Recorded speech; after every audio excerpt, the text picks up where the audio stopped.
Hello everyone, welcome to my channel learn with Monika.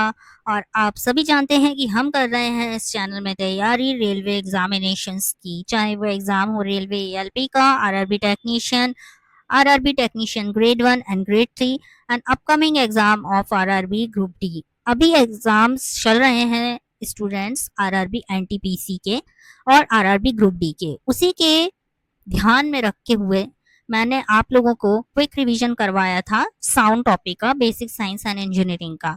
आज के session में हम करने वाले हैं साउंड टॉपिक के practice questions based on the previous class of quick revision of sound topic from basic science and engineering. तो students, video को पूरा देखिएगा और शेयर कर दीजिएगा अपने दोस्तों के साथ भी, और सब्सक्राइब कर लीजिएगा ऐसे ही सेशंस को देखने के लिए और क्विक अपडेट्स के लिए लर्न विद मोनिका को। स्टूडेंट, स्टार्ट करते हैं आज के सेशन को, और उम्मीद करती हूँ कि आपको आज का सेशन बहुत पसंद आएगा, क्योंकि मैंने पीवाईक्यू बेस्ड ही आप लोगों को क्वेश्चंस करवाए हैं आज के सेशन में। वीडियो को पूरा देख के जाइएगा। चलिए स्टार्ट करते हैं आज के सेशन को। Our practice session based on the topic of sound, and the very first question is the sound is measured in। मैंने आपको लास्ट क्लास में बताया था, लास्ट आपका जो इसके पहले मैंने कल या परसों आपको लेक्चर करवाया था, उसमें मैंने आपको बताया था कि साउंड की यूनिट क्या होती है। स्टूडेंट, साउंड की यूनिट होती है decibel. Answer of this question is decibel. Dioptre से हम क्या मेजर करते हैं? Power of lens. Power of lens को मेजर किया जाता है डायप्टर से। स्टूडेंट्स, लेंस की जो यूनिट होती है वो होती है डायप्टर। ल्यूमेंस किसकी यूनिट होती है स्टूडेंट्स? ल्यूमेंस लाइट में इल्यूमिनेशन की यूनिट होती है, ठीक है। फिर आते हैं अपन question number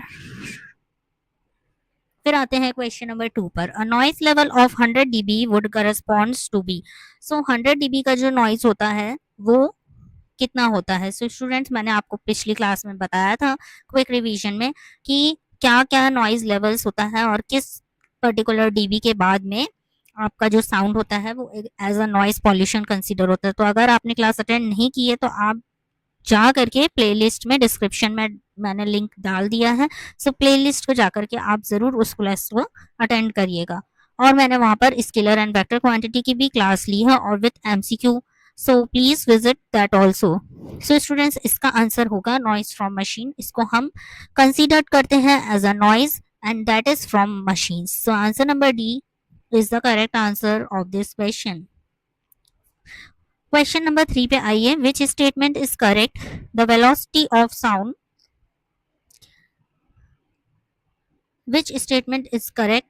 The velocity of sound does not depend upon the nature of medium, is maximum in gases and minimum in liquid, is maximum in solid and minimum in liquid, is maximum in solid and minimum in gases। Student, सबसे ज़्यादा sound जो होगा वो solid पर होता है और सबसे कम जो होता है वो गैसेस में होता है। स्टूडेंट्स, ये आप याद कर लीजिए कि किस किस स्टेट में सबसे ज़्यादा और किस में सबसे कम होता है। ये मैंने क्वेश्चन आपको इसलिए कराया कि मैंने क्विक रिवीजन में आपको बताया था, और मैं बताना भूल गई थी कि ये भी बहुत इंपॉर्टेंट रहता है कि साउंड किस मीडियम में ट्रैवल करता है। मोस्टली साउंड का जो सबसे अच्छा इफेक्ट होता है वो किस में होता है और सबसे कम इफेक्ट होता है वो किस में होता है। क्वेश्चन नंबर 4 पे आइए स्टूडेंट्स, क्या बोल रहा है question number 4। Question number 4 is longitudinal waves do not exhibit. उससे पहले मैं आपको ये डायग्राम के थ्रू बताना चाहती हूँ कि क्या क्या टाइप्स होते हैं वेव्स के, ताकि आपका इस पे भी क्विक रिवीजन हो जाए। स्टूडेंट्स, मैकेनिकल वेव्स और इलेक्ट्रोमैग्नेटिक वेव्स पे वेव्स को बेसिकली डिफाइंड किया गया है और डिवाइड किया गया है। मैकेनिकल वेव्स जो होती हैं वो होती हैं जिनमें कुछ रिक्वायर होता है मीडियम, एंड इलेक्ट्रोमैग्नेटिक वेव होती हैं जिसमें कोई मीडियम का रिक्वायरमेंट नहीं होता है। स्टूडेंट्स, जो मैकेनिकल वेव होती हैं वो लॉन्गिट्यूडनल वेव और ट्रांसफर वेव दो पार्ट्स में डिवाइडेड होती हैं। जो साउंड वेव्स होती हैं वो होती हैं लॉन्गिट्यूडनल वेव, और जो वाटर वेव्स होती हैं वो होती हैं ट्रांसवर्स वेव।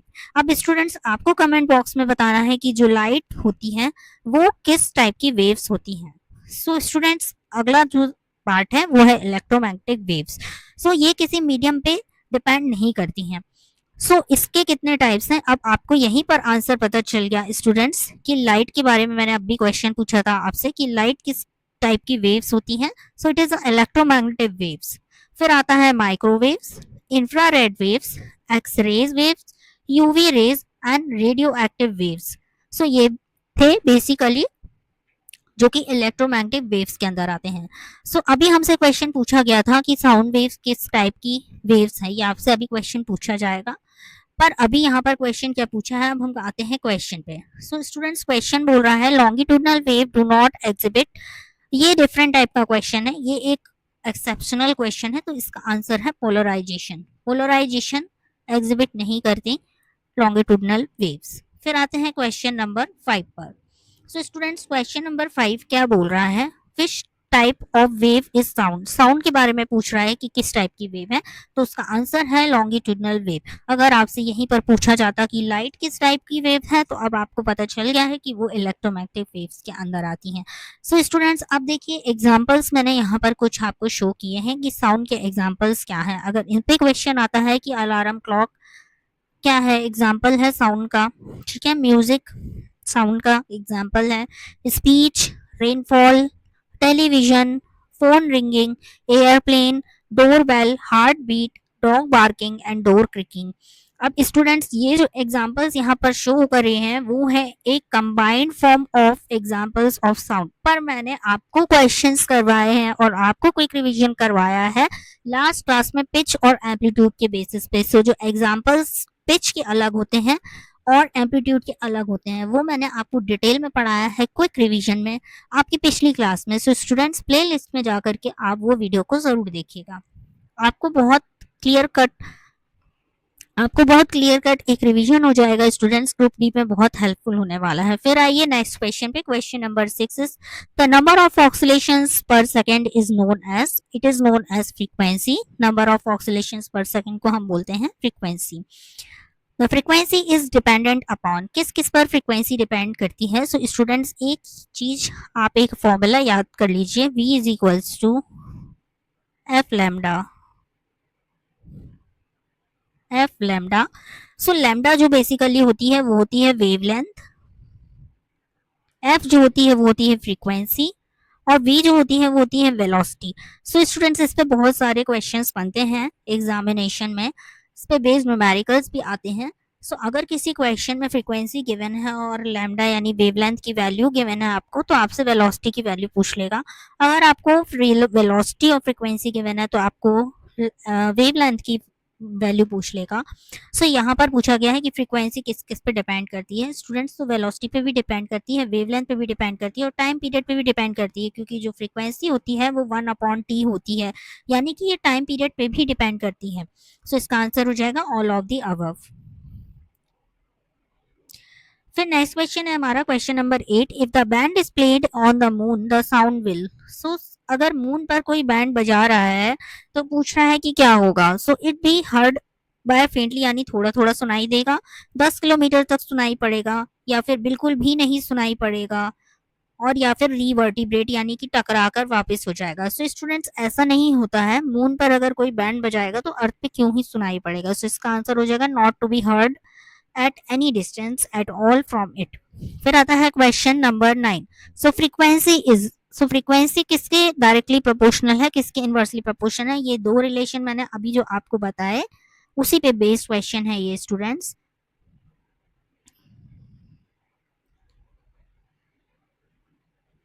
सो स्टूडेंट्स, इस पे बेस्ड ये क्वेश्चन है, पूछ रहा है आपसे डायरेक्टली प्रोपोर्शनल टू वेवलेंथ। तो स्टूडेंट्स देखिए, फ्रीक्वेंसी अगर वेवलेंथ को नीचे लेकर आएंगे तो v अपॉन लैम्डा हो जाएगा, और उस हिसाब से जो फ्रीक्वेंसी है वो इनवर्सली प्रोपोर्शनल हो जाएगी वेवलेंथ के।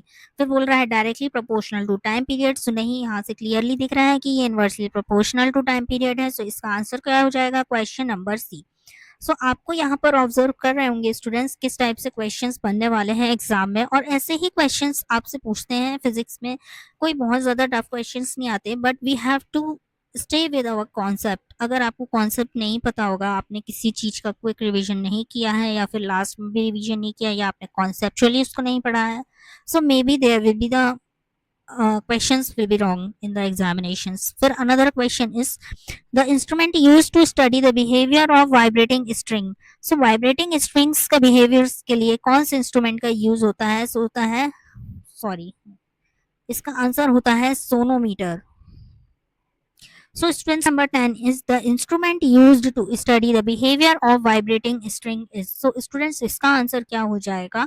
सोनोमीटर. So students, सोनोमीटर जो होता है उससे हम पता करते हैं कि कैसा साउंड निकल रहा है वाइब्रेटिंग स्ट्रिंग से. इस तरह के बिहेवियर को हम मेजर करते हैं सोनोमीटर से. अब अच्छा, हाइग्रोमीटर किस लिए यूज होता है? अब लगे हाथ ये भी हम पढ़ लेते हैं कि हाइग्रोमीटर क्या करता है. हाइग्रोमीटर ह्यूमिडिटी को मेजर करता है, बैरोमीटर प्रेशर को मेजर करता है एंड हाइड्रोमीटर वाटर लेवल के वाटर प्रेशर को मेजर करता है. फिर आते हैं क्वेश्चन नंबर 11 पे. विच of the following statement is not correct. तो कौन सा स्टेटमेंट करेक्ट नहीं है ये पूछ रहा है आपसे. The velocity of sound in air increases with increase in temperature. तापमान बढ़ने से साउंड बढ़ जाता है, ऐसा तो नहीं होता.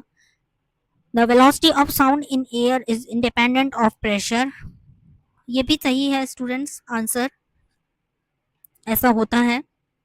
आपसे पूछा गया है not correct. So students, first answer correct है. टेम्परेचर बढ़ने से साउंड जो एयर में रहता है वो बढ़ जाता है.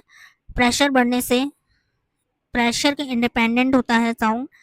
फिर sound is not affected by change in frequency. We already have, अभी हमने देखा फ्रीक्वेंसी वेलोसिटी और एम्पलीट्यूड दोनों पे डिपेंड कर रही है. सो ये भी आंसर नहीं होगा. इस पे पूछा गया क्या नहीं होगा, तो आंसर होगा क्वेश्चन नंबर सो इसका आंसर होगा स्टूडेंट्स ऑप्शन नंबर सी होगा इसका आंसर, कि जैसे जैसे ह्यूमिडिटी बढ़ती है साउंड कम होता है. ठीक है.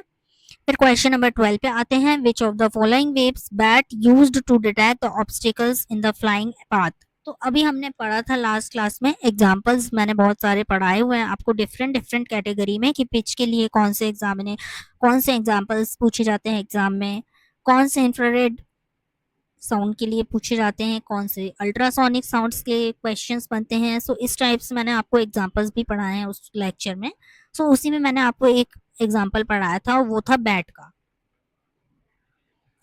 तो बैट के जो एग्जांपल था उसमें मैंने आपको पढ़ाया था कि जो बैट होते हैं वो अल्ट्रासोनिक वेव्स को यूज करते हैं डिटेक्ट करने के लिए अपने पाथ को. ठीक है. तो इसका आंसर हो जाएगा ऑप्शन नंबर सी. तो आपने क्वेश्चन भी देख लिया आज की क्लास में कि किस टाइप से क्वेश्चन बनता है. जिस तरह की हमने थ्योरी पढ़ी थी उसी के बेसिस पे हमने आज के क्वेश्चंस किए हैं स्टूडेंट्स. सो उम्मीद करती हूँ आपको सेशन पसंद आया होगा. आज के इतने क्वेश्चंस आपको अच्छे से समझ में आए होंगे और ये थी आज की class based on the topic of sound. So students, अब हम करेंगे नेक्स्ट क्लास में एक नया टॉपिक, इसी टॉपिक को कंटिन्यू करेंगे और एडवांस में, और उसके भी एमसीक्यू लगाएंगे. सो मिलते हैं नेक्स्ट सेशन में. आज के लिए इतना ही. चैनल को सब्सक्राइब कर लीजिएगा, शेयर करिएगा अपने दोस्तों के साथ और लाइक करिएगा अगर आपको वीडियो पसंद आया हो तो. Thank you for watching the video.